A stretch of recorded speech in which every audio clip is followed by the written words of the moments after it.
아니, 이 비싼 차를 내가 문다고? 도대체 너 누구 만나는 거야? 왜? 나는 이런 차 타면 안 돼? 근데 당신은 그 잘난 여자친구는 어쩌고 여기서 왜 발레 파킹을 하고 있어? 전 남편이 순간 얼굴이 굳어졌습니다. 그 여자는 결혼한다고 나랑 이혼하더니 아직 결혼 못했나 봐? 강남 병원장이라더니 벌써 시집장 잡았어야 되는 거 아니야? 안녕하세요. 행색의 사연 열차입니다. 이 이야기는요. 사랑이라 믿었던 사람에게 배신을 당하고 이혼하며 위자료를 받은 시골의 폐가수원에서 인생의 기회를 잡게 된 김문정님의 사연을 싣고 열차 출발하겠습니다. 구독과 좋아요 그리고 알림 설정까지 꼭 부탁드려요. 새 열차가 출발할 때 바로 알려드릴게요.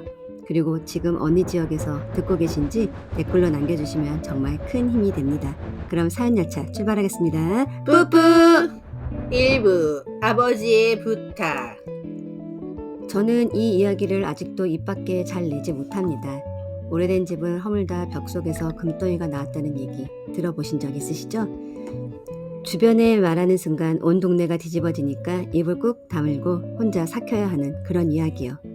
제 이야기가 딱 그런 종류거든요. 말하고 싶어도 말할 수 없었던, 그러면서도 입이 근질거려서 죽겠던 그런 이야기요.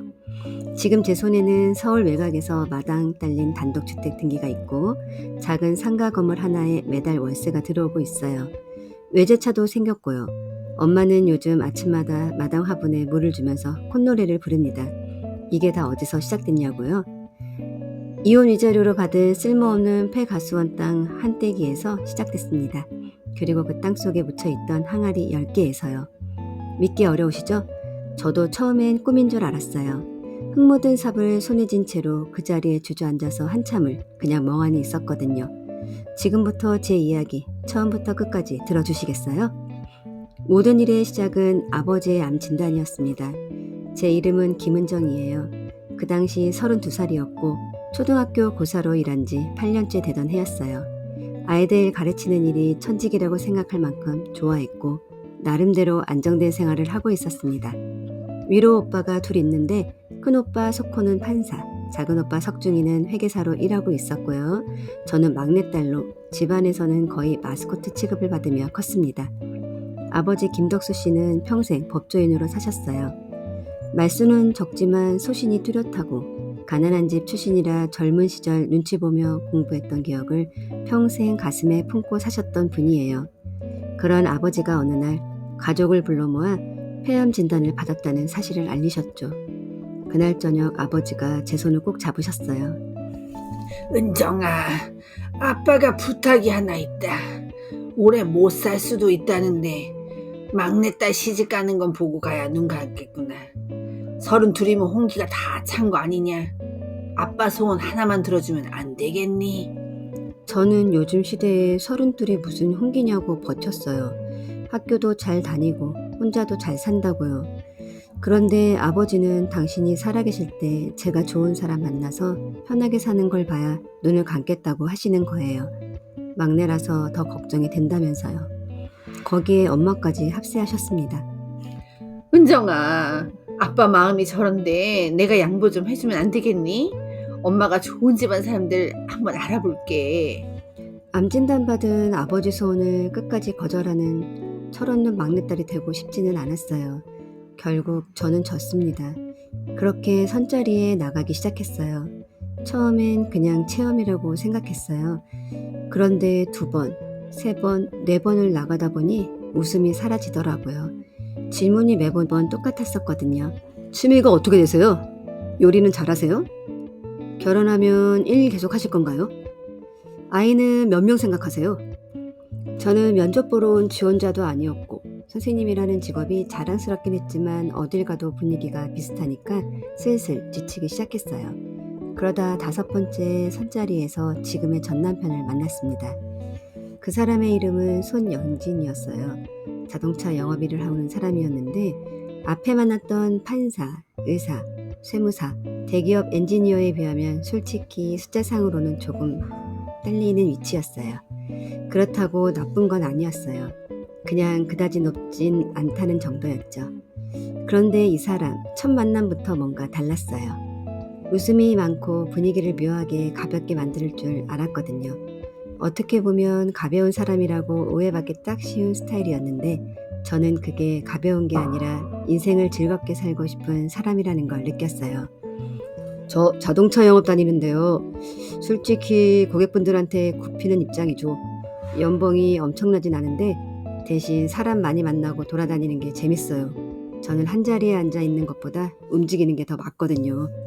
자동차 영업이요? 차에 대해서 되게 많이 하시겠네요. 그럼요. 은정 씨, 어떤 차 타고 싶으세요? 제가 잘 맞춰드릴 수 있는데. 괜히 웃음이 나왔어요. 잠자리에서 처음으로 영업 말고 다른 이야기를 들은 것 같은 기분이랄까요? 다른 분들은 이런 얘기 들으면 시큰둥했다고 하던데 저는 진심으로 신기하고 궁금했거든요. 저는 모르는 분야라 너무 흥미로운데요. 여태까지는 연봉이니 애는 몇 명 나올 거니 이런 얘기만 들어서 하품이 절로 나왔거든요. 아, 그런 분들도 있었어요? 저요?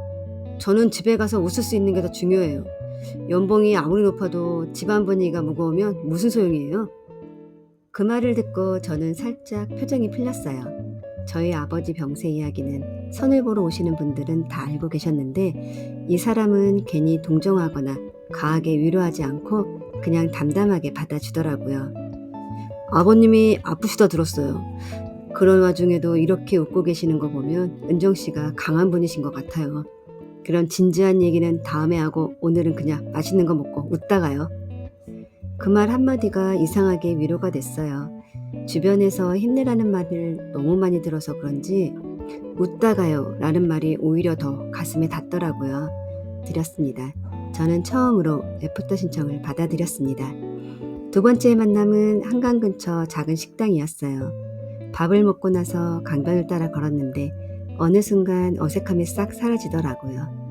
영진 씨는 걸으면서도 계속 웃겼어요. 지나가는 강아지 흉내를 내질 않나. 가로등 불빛이 물에 비친 걸 보고 낭만적이라며 가장된 표정을 짓질 않나. 저는 그날 오랜만에 배를 잡고 웃었습니다. 집에 들어가면 공기가 무겁게 내려앉아 있던 시절이었는데 그 웃음이 얼마나 소중하게 느껴졌는지 몰라요. 그리고 세 번째 만남이었어요. 퇴근하고 저녁을 먹고 나서 카페에 앉았는데 시간이 어떻게 지나가는지 모르게 이야기가 끊이질 않았어요. 어릴 때 이야기, 처음 사회생활을 시작했을 때 이야기, 살면서 바라는 것들, 두려운 것들, 별것 아닌 것 같은데 서로 참 많이 닮아 있다는 걸 느꼈어요. 은정 씨는 선생님 하면서 제일 뿌듯할 때가 언제예요? 아이가 몰랐던 걸 아는 순간 눈이 반짝일 때요. 그게 진짜 선물 같거든요. 영진 씨는요? 영업하면서 제일 보람있을 때가 언제예요? 손님이 차열스 받고 환하게 웃는 그 순간이요. 그 표정 보려고 일하는 것 같아요. 그 말이 왜 이렇게 따뜻하게 들렸는지 몰라요. 돈을 번다는 게 아니라 사람의 표정을 보려고 일한다는 사람. 저는 그때 처음으로 이 사람이 특별하다는 걸 느꼈어요. 카페가 문을 닫을 시간이 됐는데도 둘 다 일어날 생각을 못했어요. 자리를 옮겨 편의점 앞 플라스틱 의자에 앉아서 따뜻한 캔커피를 손에 쥐고 새벽이 될 때까지 이야기를 이어갔습니다. 하늘이 서서히 밝아오는 걸 보고 나서야 일어섰는데 헤어지는 게 그렇게 아쉬울 수가 없었어요. 집에 들어오는 내내 머릿속이 이 사람 생각으로 가득 찼습니다. 처음으로 하루라도 떨어져 있기 싫다는 감정이 뭔지 알겠더라고요. 그때부터 만남이 더 빠르게 이어졌어요. 주말이면 어디든 함께 나갔고 평일엔 퇴근하고 잠깐이라도 보고 싶어서 어색한 핑계를 만들어가며 연락했습니다. 영진 씨도 마찬가지였어요. 그러다 보니 자연스럽게 결혼 이야기가 나왔고 아버지 상황까지 겹치면서 서두르게 됐습니다. 시어머니 이정숙 씨가 먼저 제안하셨어요. 박가사돈께서 걸어서 입장하실 수 있을 때 식을 올리는 게 좋지 않겠어요? 괜히 시간 끌다 아쉬움 남기지 말고 준비할 수 있을 때 서두르자. 그 말에 저도 흔들렸고 영진 씨도 이렇게 말했어요. 은정 씨, 나도 가능하면 장인어른이 건네주는 당신 손을 잡아보고 싶어. 당신도 그게 더 오래 기억에 남지 않겠어? 만난 지 4개월 만에 결혼식을 올렸습니다. 아버지는 제 손을 영진 씨에게 건네주면서 환하게 웃으셨어요. 그게 아버지가 저한테 보여주신 마지막 웃음이었습니다. 이브 신혼의 행복. 결혼식을 마치고 저희는 제주도로 신혼여행을 떠났어요. 빠듯하게 준비한 결혼이라 멀리 해외까지는 무리였고 그래도 둘 다 제주도는 처음이었거든요. 비행기에서 내리는 순간 바람이 확 끼쳐오는데 영진 씨가 두 팔을 활짝 벌리면서 이렇게 말했어요. 여기가 우리 신혼섬이구나? 어이가 없어서 웃음이 터졌어요. 같이 웃으면서 손을 잡고 공항을 나오는데 그게 신기하게 좋더라고요. 남편이라는 사람이랑 손을 잡고 걷는다는 게 이런 느낌이구나 싶었어요. 첫날은 성산인 출봉 쪽으로 드라이브를 했어요. 창문을 열고 바닷바람을 맞으며 달리는데 영진 씨가 라디오 볼륨을 올리더니 박자도 안 맞게 따라 부르는 거예요. 저는 너무 웃겨서 배를 잡았고 영진 씨는 더 신이 나서 더 크게 불렀어요. 그때 저는 이 사람이랑 사는 게 재밌겠다 싶었어요. 조건이 어쩌고 미래가 어쩌고가 아니라 그냥 이 사람이랑 있으면 웃을 수 있겠다는 생각이요. 저녁은 해안가 작은 횟집에서 먹었어요. 관광지 큰 식당이 아니라 동네 어르신이 하시는 허름한 곳이었는데 영진 씨가 지나가다 간판 보고 그냥 들어가자고 했거든요. 다금바리 매운탕이 나왔는데 진짜 그렇게 맛있을 수가 없었어요. 둘이 국물을 마시면서 소주 한 잔씩 나눴는데 뜨끈한 게 목구멍을 타고 내려가면서 괜히 울컥했어요. 아버지 생각이 나서요. 왜 그래? 아니, 그냥 아빠가 생각나서. 영진 씨가 아무 말 없이 제 손을 꼭 잡아줬어요. 그 손이 따뜻했어요. 이튿날 아침은 일찍 일어나서 해가 뜨는 걸 봤어요. 숙소 테라스에 나란히 앉아서 뜨거운 커피 한 잔씩 들고 바다 위로 붉게 번지는 하늘을 바라봤어요. 아무 말도 안 했는데 어색하지 않았어요. 그냥 같이 보는 것만으로도 충분한 아침이었죠. 우리는 돌단길을 걷고 유채꽃밭도 걷고 오름도 올랐어요.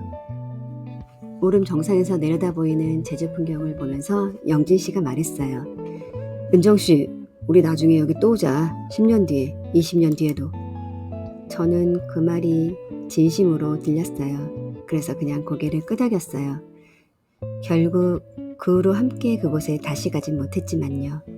그래도 그때 그 순간만큼은 진짜였다고 생각해요.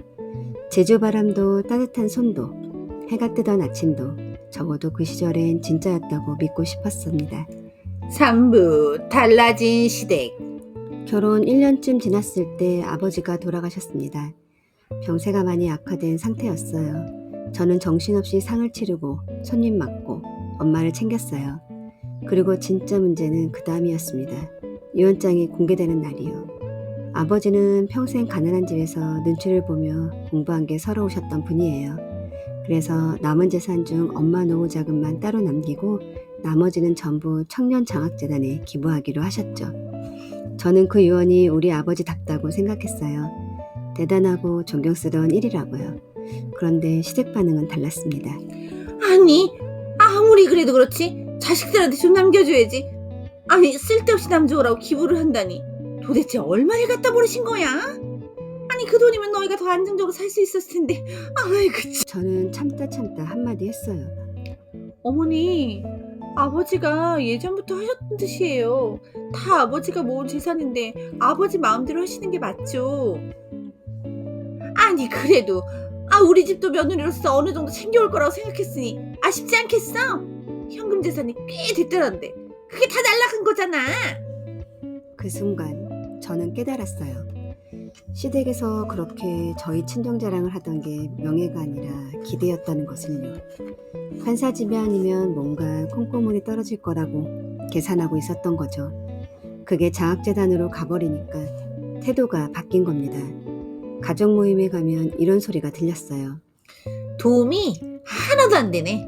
어떻게 우리 집안에 도움이 하나도 안 된 애가 들어왔는지. 아이고 참네. 그리고 영진 씨도 달라지기 시작했습니다. 처음엔 농담처럼 소코 오빠한테 툭 던지더라고요. 형님, 유언장에 기부라고 써있어도 의료분 청구 같은 거 하면 어느 정도 받을 수 있다던데 그거 진짜 가능한 거예요? 형님이 판사시니까 그런 거 잘 아시지 않습니까? 제가 얼마나 기가 막혔는지 몰라요. 당신까지 그런 말을 해? 그건 우리 가족 다 동의한 거라고. 아니, 그냥 혹시나 해서. 솔직히 우리도 결혼을 했고 미래 생각하면 돈이 없을수록 불안하잖아. 그날 처음으로 느꼈어요. 이 남자가 저를 사람으로서 선택한 게 아니라 조건으로 선택한 거구나 하고요. 새벽까지 손잡고 이야기 나누던 그 사람이 맞나 싶어서 가슴이 서늘해졌습니다. 그 와중에 시댁에는 또 다른 복병이 있었습니다. 시할머니셨어요. 연세는 많으시지만 몸은 정정하신 분이었어요. 평생 시골에서 가수원을 운영하시는 분이라 체력이 남달랐는데 치매가 좀 심하셨거든요. 요양원에 입소시키면 난동을 부려 쫓겨났다고 하더라고요. 결국 더 이상 받아주는 데가 없어서 시댁에서 모시게 됐는데 시어머니는 그 화풀이를 저한테 했어요. 주말마다 저를 불렀습니다. 야, 은정아, 잠깐 약속 있어서 나가야 되는데 와서 할머니 좀 봐줄 수 있겠니? 처음엔 한 번이었는데 어느 순간 주말 전담이 되어 있었어요. 영진 씨는 주말이면 골프 치러 간다고 나가고 저는 치매 시할머니 손잡고 앉아 있었죠. 시할머니는 난폭하진 않으셨어요. 대신 말이 많으셨어요.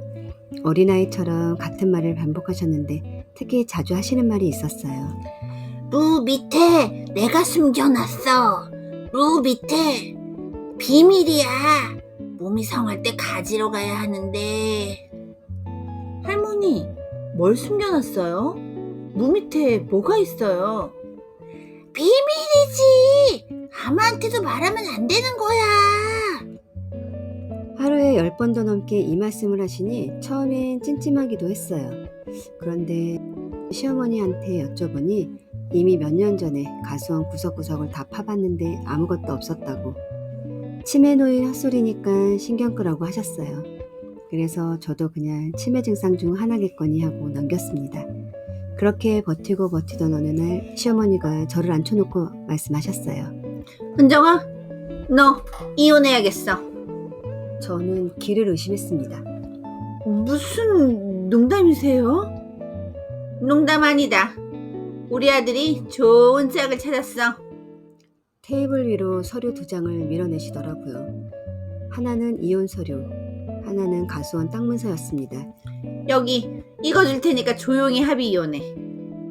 이유가 뭐예요?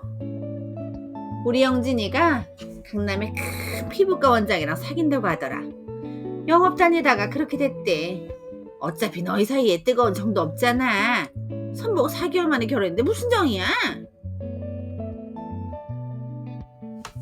저는 그 뻔뻔함에 손이 덜덜 떨렸어요. 제주도에서 손잡아주던 그 남자의 어머니가 애물단지 땅을 쥐어주면서 배려라고 말하는 거예요. 아무 말도 못하고 집을 나왔습니다. 심장이 터질 것 같았어요. 바로 판사인 큰오빠 석호한테 전화했죠. 오빠, 나 이 사람들 어떻게 좀 해줘. 시어머니가 이혼하라고 서른을 밀었어. 영진 씨가 강남병원장이랑 만나고 있대. 뭐? 그래서 넌 어쩔 거야? 내가 왜 나가? 바람 피운 건 그쪽인데. 오빠는 잠깐 조용하더니 물었어요. 은정아, 너 진짜 영진이 사랑하니? 그 말에 저는 말이 막혔어요. 처음엔 그랬어요. 새벽까지 이야기 나누고 헤어지기 싫어서 결혼까지 서둘렀으니까요. 그런데 유언장 사건 이후로 그 마음이 조금씩 식어 있었던 것도 사실이었습니다. 처음엔 좋았어.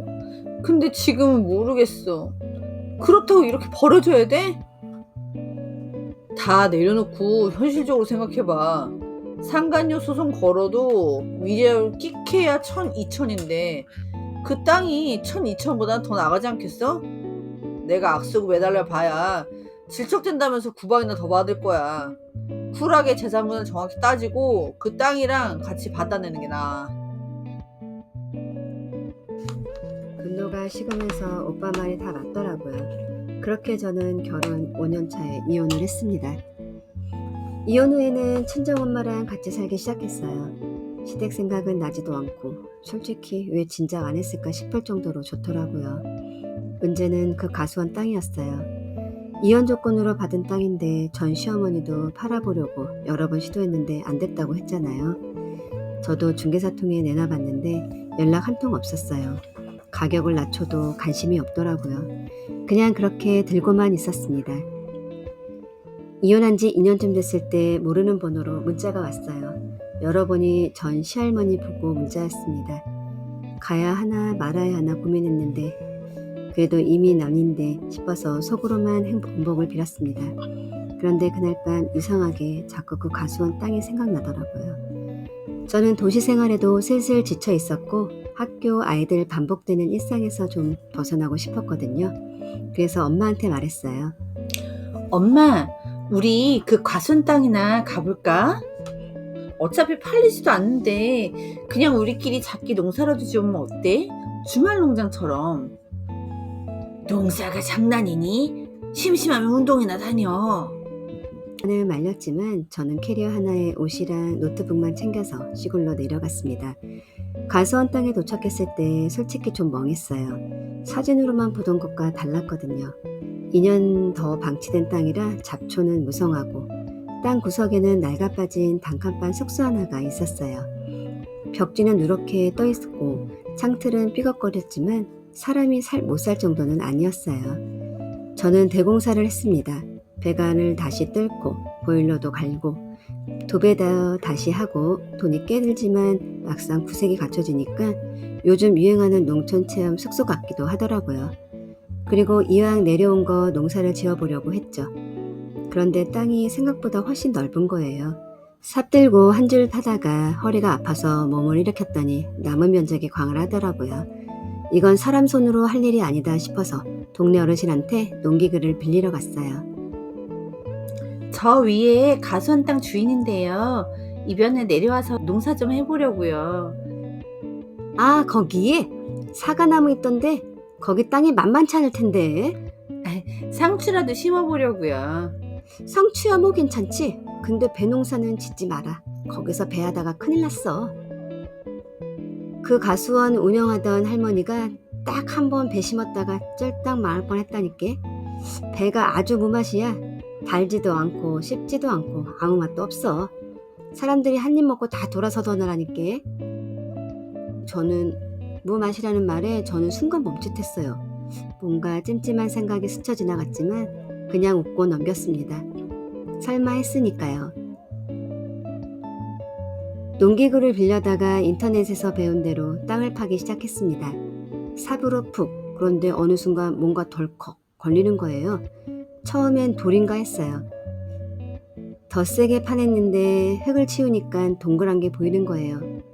그런데 돌치고는 너무 매끈했어요. 이게 뭐야? 항아리? 조심조심 꺼내보니까 진짜 항아리였습니다. 뚜껑까지 덮여 있었고요. 그런데 그 옆에 하나 또 하나, 옆에도 하나, 줄줄이 묻혀 있는 거예요. 열어보기가 너무 겁나더라고요. 몸을 최대한 뒤로 빼고 도망갈 준비를 한 뒤에 뚜껑을 열었는데 진짜 기절하는 줄 알았습니다.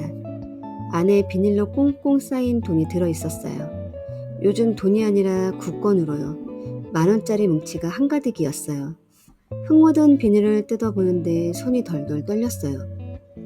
한 항아리당 몇천만 원은 되어 보였고 총 항아리가 10개였습니다.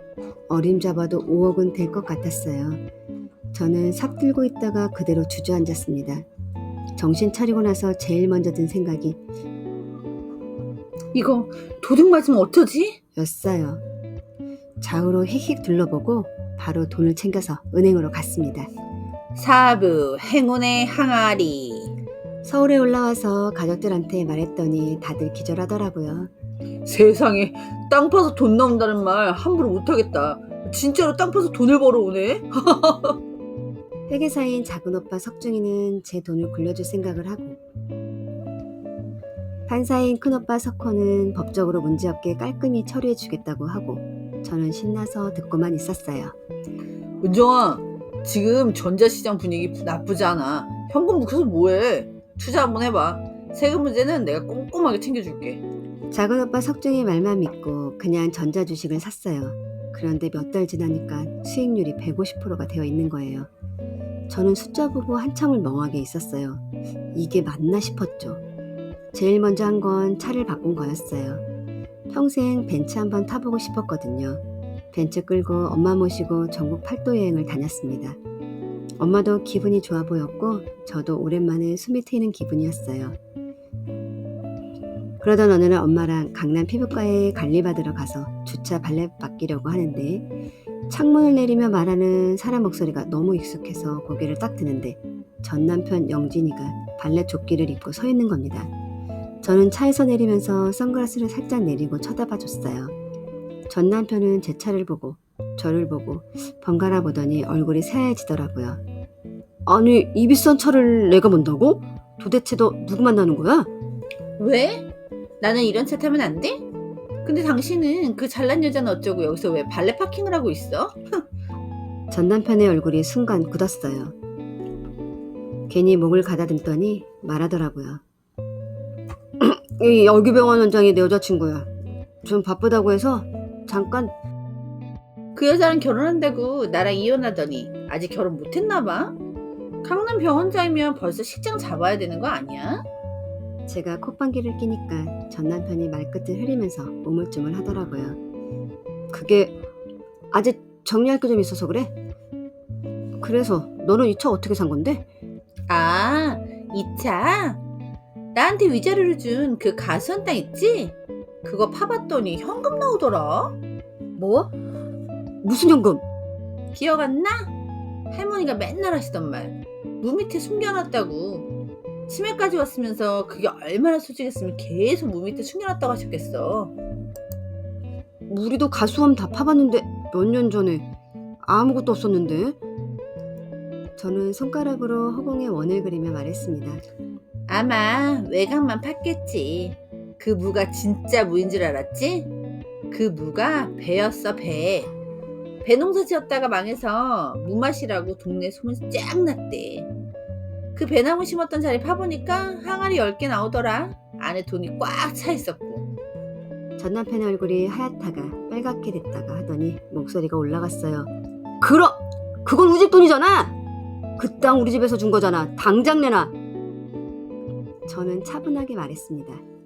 그 땅? 지금 누구 명이야? 내 명이야. 그리고 그 돈은 내 소유 과손에서 발견된 거고. 혹시 애매할까봐 우리 오빠한테 다 확인했어.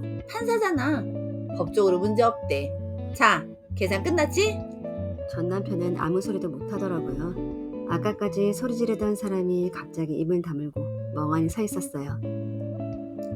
그 땅을 전부 파봤어야 했는데 그 노인네가 치매라 헛소리하는 줄 알았다고. 처절하게 울부짖는 전 남편을 보니까 안쓰럽다를 넘어서 그냥 추잡하더라고요. 그 뒤로 전 시어머니랑 전 남편한테 전화가 꽤 왔어요. 은정아, 우리끼리 좋게 해결하면 안 되겠니? 반은 조야 돌이 아니니? 돌이요? 돌이는 애초에 이 집안에서 반말한 뜻이었던 거잖아요. 불만 있으시면 법대로 하세요. 저도 그게 편하니까요. 며칠 후 강남 그 병원에서 내부 분쟁이 터졌다는 소문이 들렸어요. 투자금 문제로 공동대표들이 갈라섰고 이름만 원장이었던 그 여자도 결국 밀려났다고 했습니다. 그 얘기 듣고 솔직히 웃음이 났어요. 인생 참 허무하겠다 싶었죠. 저는 그 배너 밑에서 나온 돈으로 시작한 투자 수익으로 엄마 단독주택을 장만했습니다. 서울 외곽이긴 한데 마당 있는 집이에요. 농사에는 전혀 관심 없던 엄마가 요즘 아침마다 화분에 물 주고 상추 심고 고추 심고 아주 신이 나 있어요. 카페거리 쪽에 작은 상가 하나도 사서 지금은 월세 받으며 살고 있습니다. 학교는요? 당연히 지금도 잘 다니고 있어요. 아이들 얼굴 보는 게 여전히 세상에서 제일 좋거든요. 시어머니 무타령이 제 인생을 이렇게 바꿀 줄은 정말 몰랐어요. 치매로 세상 다 잊어버리셨던 분이 끝까지 기억하고 계셨던 그 돈이었다니. 그게 제 손에 들어온 것도 참 묘한 일이라고 생각해요. 지금도 가끔 주말이면 그 가수원에 내려갑니다. 잡초를 뽑고 흙 한번 뒤집어보고 바람을 쐬고 오면서 항아리 묻혀있던 자리도 쓰다듬어주고 와요. 얼마나 예쁜지 몰라요. 제주도 오름에서 10년 뒤에도 20년 뒤에도 같이 오자고 했던 그 사람은 이제 없지만 그 오름은 그대로 거기 있겠죠. 언젠가 됐던 혼자서라도 한번 다시 올라가 보고 싶어요. 여러분 오늘 사연 어떠셨나요? 은정씨의 이야기를 들으면서 저도 마음이 참 통쾌했습니다. 전 시할머니가 하늘에서 보시면 웃으실지 아니면 굴러온 돌이 빼갔다고 하실지는 모르겠지만요. 주말마다 손붙잡고 무타령을 들어드린 사람은 은정씨였으니까 그 정도면 나쁘지 않게 끝난 거 아닌가 싶습니다. 어느 지역에서 듣고 계신지 댓글로 꼭 남겨주세요. 여러분 한 분 한 분의 댓글이 이 열차의 연료가 됩니다. 구독과 좋아요, 알림 설정까지 부탁드립니다. 다음 열차도 곧 출발하겠습니다. 여러분은 살면서 뜻밖의 행운을 만나신 적 있으신가요? 아니면 이런 드라마 같은 반전을 경험해 보신 적이 있으신지 아래 댓글에 남겨주세요. 여러분 이야기가 정말 궁금합니다. 다음 영상에서 또 만나요. 감사합니다. 뿌뿌!